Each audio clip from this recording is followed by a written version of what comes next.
Welcome to our channel. If you're buying a home or making a large transaction, follow these step-by-step instructions to understand and use escrow accounts properly. Step 1. Understand what escrow means in financial contexts. Escrow is a neutral third party that holds money or documents until contractual conditions are met. Step 2. Know the two main types of escrow in home buying. Purchase escrow holds your deposit and coordinates the closing, while mortgage escrow holds funds for property taxes and insurance. Step 3. Make your earnest money deposit into escrow when offering on a home. This shows sellers you're serious while protecting your funds until closing, or if the deal falls through. Step 4. Review escrow instructions and timelines carefully.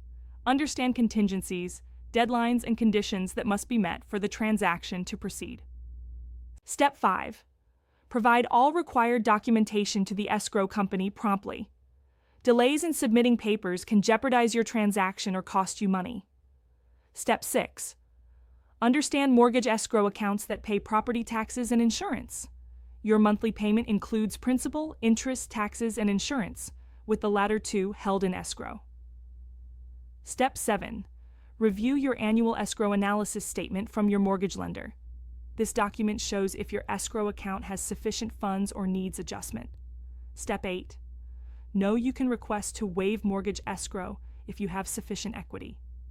Some lenders allow borrowers with 20% or more equity to pay taxes and insurance directly. Don't forget to like this video and subscribe to our channel.